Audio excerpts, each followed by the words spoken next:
Late afternoon after the funeral, the last sunlight melted on the wet pavement, reflecting like bloodstains in the memories of those who had just left the church. Doug was at peace, or so they believed. But in Joey Armstrong's mind, death brought not an end but a convenient opening. A new stage for the game he had always played with invisible strings. He had come, not to share loss, but to seize opportunity. His shadow stretched long in front of Vanessa's house, blending into the dark trees. In the silence, his steps echoed the echoes of a plot just begun. Nicole and Danny had left, leaving the space filled with stilled breaths. Vanessa stood there, in the middle of a room filled with the scent of fresh flowers and burnt candles, a woman of pride and weariness. Joey had appeared as if by chance, with his familiar half-smile. But behind that fake caring facade was a cold, ruthless layer. He looked around, as if measuring the pain of others to find the best place for himself in the picture. Every glance, every nod was meticulously calculated. When Vanessa left his sight, Joey sat down in the chair by the window, pulled out his phone, and the light from the screen reflected off his face, highlighting the faint veins in his neck. The video from the night Doug died was still there, a silent witness. In the frame was Marcel, the man who sat with Doug in his final hours, the man who knew too much, or at least enough to keep Joey from sleeping. Each time he watched it, Joey saw more clearly the thin line between control and collapse. He knew he had to act before someone else did.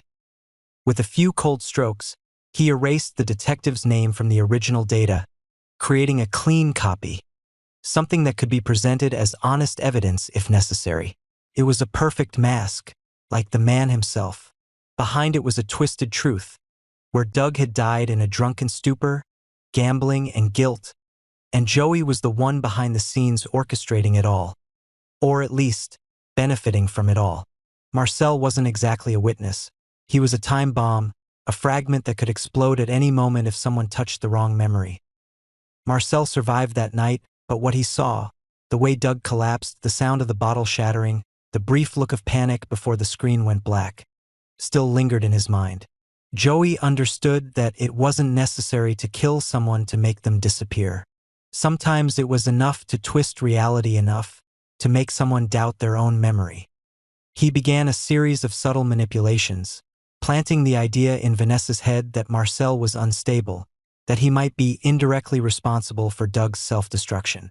Gradually, the doubt germinated, growing like an invisible disease. Vanessa, with her intelligence and intuition, sensed something was amiss. But Joey had learned to use the suffering of others as material to deepen his role. He knew when to be silent, when to show concern, and when to gently touch the raw wound to make it bleed. Vanessa, a woman who had once confidently controlled all her emotions, now found Joey a false anchor, a shadow of the dead.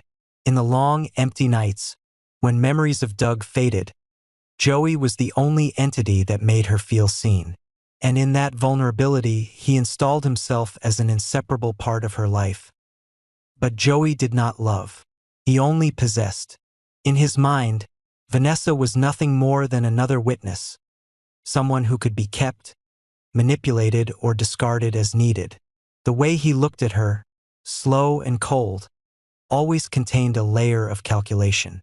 There were moments when he found himself hating Doug incomprehensibly, not just because Doug was weak, but because Doug had been loved, believed. Doug's existence, though over, was a reminder that Joey was just an outsider, a follower, a person who was never truly chosen. And inside him, that jealousy turned into a black fire, burning away any remaining moral boundaries. In the following days, Joey began to set traps. He arranged for Marcel to receive anonymous messages, vague warnings that made people doubt themselves. Some evidence of Doug's gambling debts was accidentally revealed, including Marcel's signature. The more he looked, the more panicked Marcel became, the more he felt he was being dragged into some conspiracy he couldn't name. Joey watched that reaction with a sick pleasure. He knew that with just a small push, Marcel would self-destruct. Meanwhile, Vanessa's sense of security was slowly fading. Every time she looked at Joey, She saw something familiar and yet distant in his eyes, as if the man had seen things she never wanted to talk about. At night, as the first rains of the season pounded against the glass, she lay motionless, feeling as if someone were watching her from the shadows. Joey would come to her house at unseen hours, bringing wine, comforting words, and carefully chosen stories to inspire confidence. She began to believe that only he understood her loneliness. But in his eyes, there was no sympathy, only a reflection of cold triumph. One evening, Joey played the video one last time. He zoomed in, stopping at the moment when Doug looked up into the lens, a bewildered, almost pleading look. For a few seconds, Doug's face looked alive, and it made Joey shudder. He felt something stir inside him, a tiny whisper of a conscience he thought long dead. But then he snuffed it out, like a stray ember on the cold ground. Doug was gone, Marcel would soon be gone, and Vanessa would never leave him. Joey's game, however, was never perfect. A small detail in the video, the reflection of the mirror behind Doug, suggested there was another person in the room that night. Joey hadn't realized it yet, but the truth was quietly budding, waiting to pierce the layer of lies he'd built. Doug's death was no longer the end. It was the beginning of an irreversible chain of collapse. Marcel, in his confusion, began to remember every detail of that night.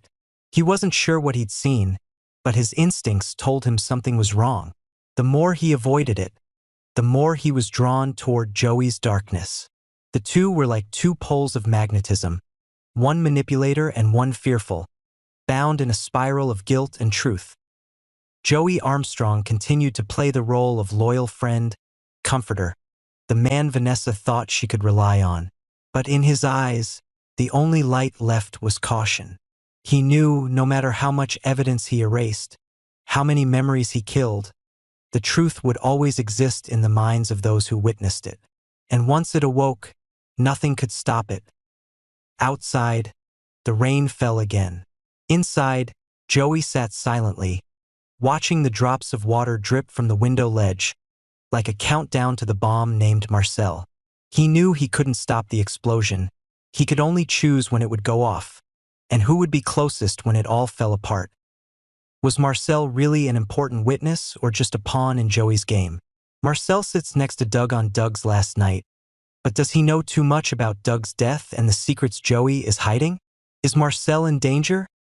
As darkness falls over the city, the wet streets cast dim lights on the shimmering water, reflecting like countless eyes watching. Marcel stands on the porch, a half-burnt cigarette in his hand, the smoke mingling with the rain, disappearing before it can take shape.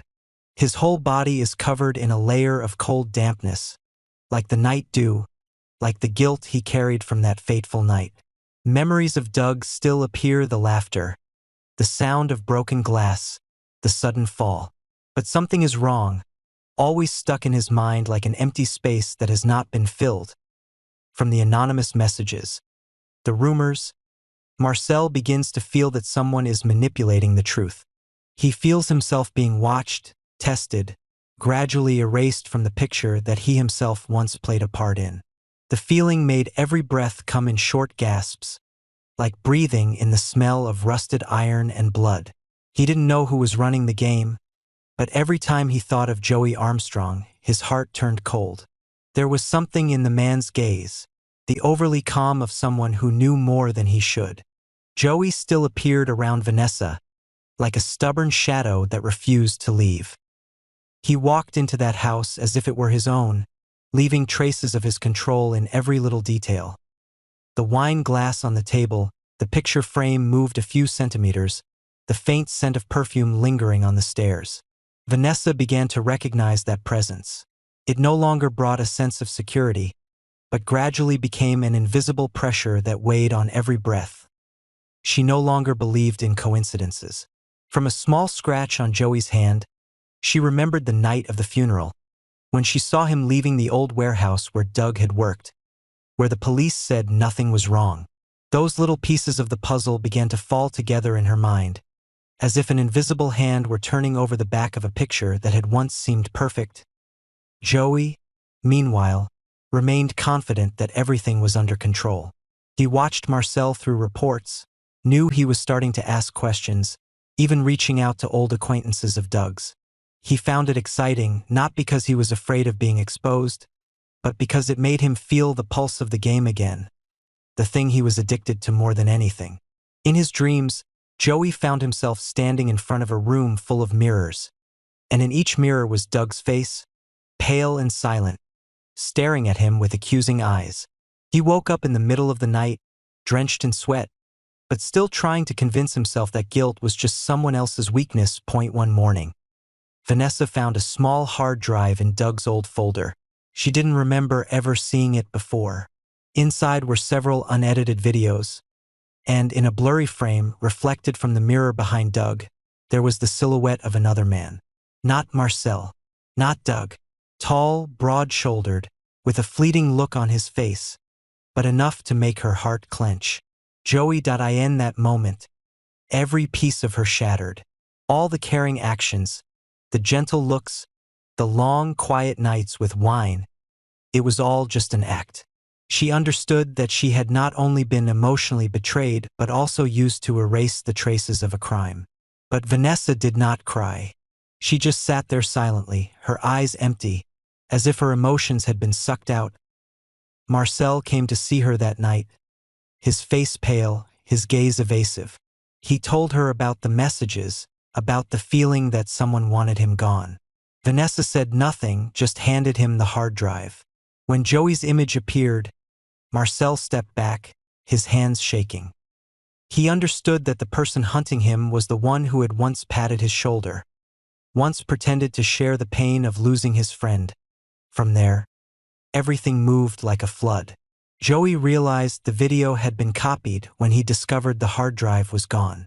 He knew that if Vanessa and Marcel joined forces, the whole plan would fall apart.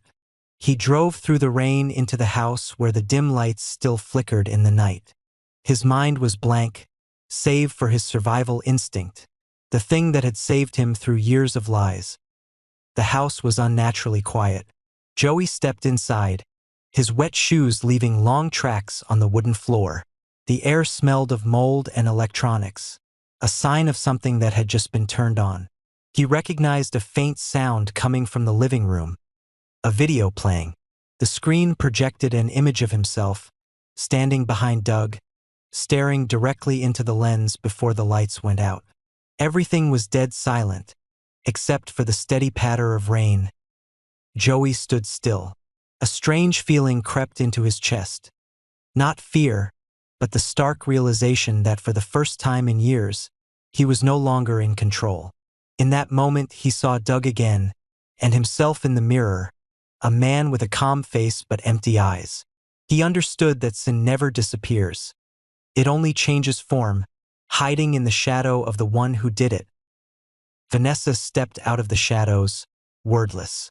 Her gaze was cold and distant, but there was something Joey had never seen in it, the quiet of someone who had overcome fear.